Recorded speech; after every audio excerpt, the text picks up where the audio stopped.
બનાસકાંઠામાં ડ્રગ્સ વિરુદ્ધ એસઓજીની કાર્યવાહી દરમિયાન ચોંકાવનારી હકીકત સામે આવી છે। ડીસા નજીક કંસારી ટોલ નાકા પાસેથી પોલીસે હ્યુન્ડાઈ કારમાં સવાર 2 શખ્સોની અટકાયત કરી 16 ગ્રામ મેફેડ્રોન સહિત ₹5.78 લાખનો મુદ્દામાલ કબજે કર્યો। ઝડપાયેલા આરોપીઓમાં જોગેશ ઠાકોર નામનો યુવક LLB એમફિલનો અભ્યાસ કરેલો છે અને યુનિવર્સિટી ગોલ્ડ મેડલિસ્ટ તેમજ PhDના અંતિમ સેમેસ્ટરમાં અભ્યાસ કરતો હોવાનું સામે આવ્યું છે। વિવિધ કોલેજોમાં પ્રોફેસર તરીકે સેવા આપી ચૂકેલા યુવક ડ્રગ્સના કારોબારમાં સંડોવાયેલા હોવાનું બહાર આવતા સમગ્ર પંથકમાં ચર્ચા જાગી છે। પોલીસે બંને આરોપીઓ સામે NDPS એક્ટ હેઠળ ગુનો નોંધી વધુ તપાસ શરૂ કરી છે। જોગેશ કુમાર મહેશ કુમાર ઠાકોર તથા તેના સાથેના ઈસમ સાહિલ પ્રવીણભાઈ વાઘેલા નામના કબજામાંથી ગેરકાયદેસર અને વગર પાસ પરમિટ વગરના માદક પદાર્થ મેફેડ્રોન 16 ગ્રામની કિંમત, જેની કિંમત છે 48,000 અને અન્ય મુદ્દામાલ એમ કરીને ટોટલ રોકડ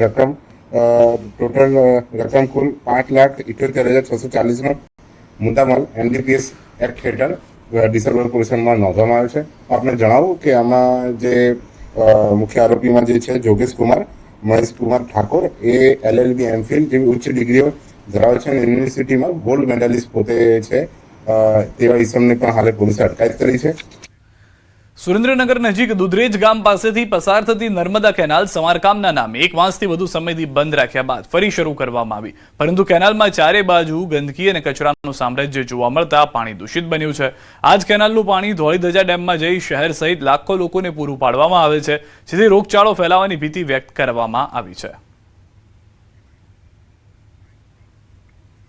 જે રિપેરિંગ કામના નામે બંધ કરી દેવામાં આવી હતી અને અત્યારે હાલ જે આજ નર્મદા કેનાલમાં પાણી છોડવામાં આવી રહ્યું છે તે પાણી ખૂબ જ ગંદુ છે।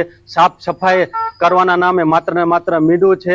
અત્યારે આજ પાણી ધોળીધજા ડેમમાં ઠાલવવામાં આવી રહ્યું છે અને સુરેન્દ્રનગર, જોરાવનગર, વઢવાણ, રતનપર આશરે 3 લાખ લોકો આજ પાણી પી રહ્યા છે। જે કચરો સાફ સફાઈ કરવામાં આવે અને પછી જ પાણી છોડવામાં આવે। એ લોકો એવું કહેતા હતા કે સાફ સફાઈ અને કેનાલનું રિપેરિંગ કામ કરવાનું છે, પણ આમાં કોઈ સાફ સફાઈ કે કેનાલનું રિપેરિંગ કાંઈ થયું એવું લાગતું નથી, કારણ કે ગંદકી એની એ છે, લોકો સામૂના દુર્ગંધમાં વધારો થયો। ગંદકી એવી ને એવી છે, કોઈ સાફ સફાઈ થઈ નથી અને કોઈ પણ રિપેરિંગ પણ કાંઈ થયું નથી। આગળ પણ તિરાડા પડેલા છે મોટા મોટા કેનાલોમાં અને અહીંયા પણ એવો ને એવો કચરો છે, સામૂનો કચરો વધારે વાર છે ને સામૂનું લીલું કાચ જેવું પાણી થઈ ગયું છે, જે ગંભીર આમાં રોગચાળો ફાટી નીકળે એવી દહેશત છે। સ્થાનિકોમાં રોષ છે કે લાંબા સમય સુધી કેનાલ બંધ હોવા છતાં તંત્ર દ્વારા યોગ્ય સફાઈ કરવામાં આવી નથી અને હાલ પણ પાણીનો રંગ લીલો દેખાઈ રહ્યો છે। નર્મદા વિભાગના અધિકારીઓ સામે બેદરકારીના આક્ષેપો થઈ રહ્યા છે અને સમયસર પગલાં નહીં લેવાય તો લોકોના આરોગ્ય પર ગંભીર અસર પડી શકે છે તેવી ચિંતા વ્યક્ત કરવામાં આવી રહી છે। સુરેન્દ્રનગરના દુધરેજ ગામ નજીકથી પસાર થતી નર્મદાની મુખ્ય કેનાલ તંત્ર દ્વારા સમારકામના નામે અંદાજે 1.5 માસ સુધી બંધ રાખવામાં આવી, ત્યારબાદ હાલ ફરીથી પાણી છે આ કેનાલમાં છોડવામાં આવ્યું છે, પરંતુ સમારકામના નામે તંત્ર દ્વારા 1.5 મહિના સુધી કેનાલ બંધ રાખ્યા બાદ પણ આ કેનાલની જે સ્થિતિ છે ટીવી પરના દ્રશ્યોમાં જોઈ શકો છો કે સમારકામના નામે માત્ર ને માત્ર ભ્રષ્ટાચાર કરવામાં આવ્યો હોય અને સમારકામના કામગીરી નામે માત્ર ને માત્ર કામગીરી શૂન્ય હોય તેવા જે છે સ્થાનિક લોકો આક્ષેપ કરી રહ્યા છે। સમારકામ બાદ પણ જે નર્મદા કેનાલની સ્થિતિ છે તેમાં ભરપૂર માત્રામાં ગંદકી, કચરો તેમજ જે ગંદી માટી છે એના થર જોવા મળી રહ્યા છે, જેને લઈને ક્યાંક ને ક્યાંક લોકોમાં રોષ જોવા મળી રહ્યો છે। આ જ પાણી જે છે નર્મદા કેનાલનું એ ધોળીધજા ડેમમાં ઠાલવવામાં આવે છે અને સુરેન્દ્રનગર શહેરની જે 3 લાખની જનતા છે તેને તો આ પાણી પીવા માટે આપવામાં આવે છે, પરંતુ અહીંથી આ પાણી છે પમ્પિંગ કરી અને સૌરાષ્ટ્ર અને કચ્છ સુધી પહોંચાડવામાં આવી રહ્યું છે। ત્યારે ક્યાંક ને ક્યાંક આ ગંદા પાણીના કારણે લોકો છે એ રોગચાળાનો ભોગ બને એવી શક્યતા છે, ત્યારે તંત્ર દ્વારા તકેદારીના પગલાં લેવામાં આવે તેવી લોકોમાં માંગ ઉઠી છે। અક્ષય જોશી, ન્યૂઝ 18 ગુજરાતી, સુરેન્દ્રનગર। પાટણ નગરપાલિકા દ્વારા પ્રજા પાસેથી દર વર્ષે હજારો રૂપિયાનો વેરો વસૂલાત છતાં પ્રાથમિક સુવિધાનો નામે મીંડું જોવા મળી રહ્યું છે। પાટણના TB3 રસ્તા વિસ્તાર અને ડીસા હાઈવેની આશરે 20 જેટલી સોસાયટીના રહીશો ત્રાહિમામ પોકારી ઉઠ્યા। અહીં 10,000થી વધુ રહીશો છેલ્લા કેટલાય વર્ષોથી અતિ જોખમી અને ઊંચા ફ્લોરાઇડ યુક્ત પાણી પીવા મજબૂર થયા છે। આ નિયમ મુજબ પાણીમાં ફ્લોરાઇડની માત્રા વધુમાં વધુ 1.5 હોવી જોઈએ, જેની સામે લેબોરેટરી રિપોર્ટમાં 2.65 જેટલી ભયજનક માત્રા સામે આવી છે। બોરના કારણે સોસાયટીના સભ્યોએ એક જોખમ પણ ઉઠાવ્યું છે કારણ કે આટલી મોટો બોર જ્યારે કોઈ સોસાયટીમાં હોય અને જ્યારે કોઈ કુદરતી આફત આવે તો એ સોસાયટીના રહીશો માટે ઘણું જ જોખમી છે, છતાં પણ સોસાયટીના રહીશોએ જગ્યા આપી અને એ બોર બનાવવા દીધો છે, પણ એનું કંઈ નિરાકરણ આવ્યું નહીં. કારણ કે જગ્યા આપી દરેક તકલીફ વેઠી છતાં પણ આટલા ફ્લોરાઇડવાળું પાણી જે પીવામાં આવે છે, જેના કારણે આજુબાજુની 15 સોસાયટીના રહીશોને એના સ્વાસ્થ્યમાં બહુ જ બધા પ્રશ્નો ઊભા થઈ રહ્યા છે અને દિવસે દિવસે પાણીનો વેરો વધી રહ્યો છે.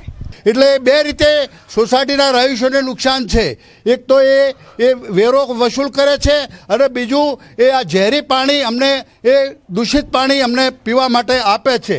એ બંધ કરીને વહેલી તકે મીઠું પાણી આપે તો આરોગ્યની સામે ચેડા ન થાય. ધારાસભ્ય કિરીટ પટેલ દ્વારા છેલ્લા 5 વર્ષથી આ અંગે રજૂઆતો કરવા છતાં તંત્ર ઘોર નિંદ્રામાં છે. ત્યારે રોષે ભરાયેલા સ્થાનિકોએ સિદ્ધહેમ સોસાયટીના બોર પાસે ભેગા થઈ પાલિકા વિરુદ્ધ ઉગ્ર સૂત્રોચ્ચાર સાથે વિરોધ પ્રદર્શન કર્યું અને આગામી દિવસોમાં જો શુદ્ધ પાણી નહીં મળે તો ઉગ્ર આંદોલનની ચીમકી ઉચ્ચારી છે. એ બોર તો ફ્લોરાઇડ વાળું પાણી આવે છે. આજુબાજુ લગભગ 15 સોસાયટીઓ છે. વર્ષોથી મીઠા પાણીની માગણી છે, પણ કોઈ ઉકેલ આવ્યો નથી. સુધરાઈમાં પણ સુધરાઈના માણસો આવે છે, મિટિંગો કરે છે, કોઈ સાંભળતા નથી. અને જો મીઠું પાણી આપવામાં આવે ધરોઈનું અથવા નર્મદાનું તો આ સોસાયટીવાળા જે મેમ્બરો છે બધા એ લોકોને શાંતિ થાય, શરીરનું સુખ થાય. પીવાના પાણીની વ્યવસ્થા હોય, ગટરની એ સાફ સફાઈ. પાટણ સિદ્ધહેમનગર સોસાયટી ખાતે જે બોર આવેલો છે, બોરનું પાણી પીવા લાયક નથી. અગાઉ પણ 2 વાર આના રિપોર્ટ આવી ચૂક્યા છે અને મને કહેવામાં આવ્યું હતું કે અમે ટૂંક સમયની અંદર આ બોરની જગ્યાએ નર્મદાનું પીવાનું પાણી આપીશું, પરંતુ હજુ સુધી એની વ્યવસ્થા કરી શકવામાં આવી નથી. ચોમાસાને હવે ગણતરીના દિવસો બાકી રહ્યા છે, ત્યારે બોડેલી નગરપાલિકાની પ્રી મોન્સૂન કામગીરી સામે સ્થાનિકોમાં ભારે રોષ જોવા મળી રહ્યો છે. દર વર્ષે વરસાદી પાણી ભરાવાની સમસ્યાથી પરેશાન થતા રજાનગર, વર્ધમાનનગર અને દિવાન ફળિયા વિસ્તારના રહીશો આ વર્ષે પણ મુશ્કેલીની આશંકા વ્યક્ત કરી રહ્યા છે. સ્થાનિકોનો આક્ષેપ છે કે કોતરો અને નાળાઓની સફાઈ માત્ર કાગળ પર થઈ રહી છે, જ્યારે વાસ્તવમાં અનેક સ્થળોએ ગંદકી, જાડી ઝાંખરા અને કચરાના ઢગલા યથાવત જોવા મળી રહ્યા છે. તૂટેલા નાળા, ગંદા પાણીમાં પડેલા પીવાના પાણીની લાઈનો અને કોતરમાં પડેલા મૃતદેહ પશુઓને કારણે લોકોમાં ચિંતા વધી છે. બીજી તરફ નગરપાલિકા આગામી 10 દિવસમાં સફાઈ કામગીરી પૂર્ણ કરવાની ખાતરી આપી રહી છે. ત્યારે પ્રશ્ન એ છે કે ચોમાસા પહેલા સમસ્યાનો ઉકેલ આવશે કે ફરી એકવાર બોડેલીના અનેક વિસ્તારો પાણીમાં ગરકાવ થશે.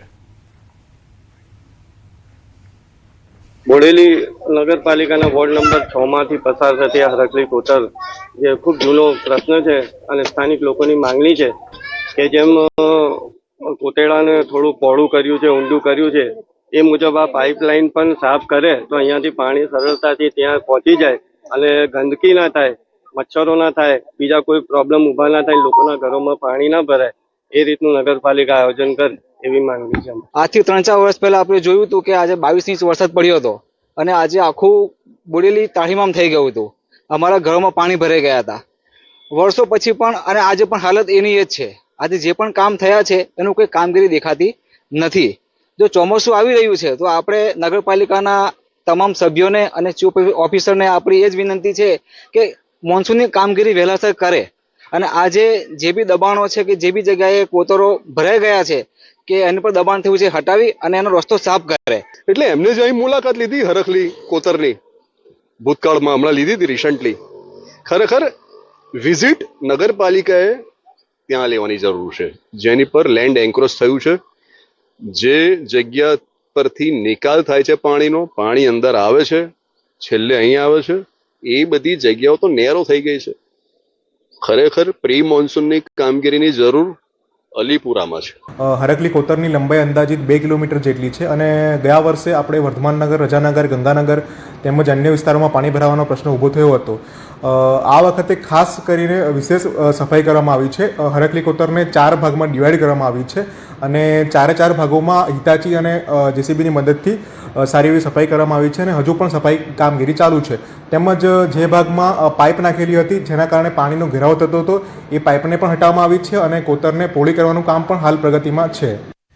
નવસારી જિલ્લામાં સ્થાનિક સ્વરાજ્યની ચૂંટણીમાં ભાજપની પ્રચંડ જીત બાદ જિલ્લા પંચાયતના નવનિયુક્ત પ્રમુખનો અમલસાડ ખાતે અભિવાદન સમારોહ યોજાયો. આ સાથે કેન્દ્રીય જળશક્તિ મંત્રી અને નવસારીના સાંસદ CR પાટીલે બિલીમોરા સ્થિત શ્રી નવનાથ ધામમાં નવનિર્મિત યાત્રી નિવાસ અને ભોજનશાળાનું લોકાર્પણ કર્યું. આ કાર્યક્રમ દરમિયાન તેઓએ જળ સંચયના મહત્વ પર ભાર મૂકતા જણાવ્યું કે આવા પ્રોજેક્ટ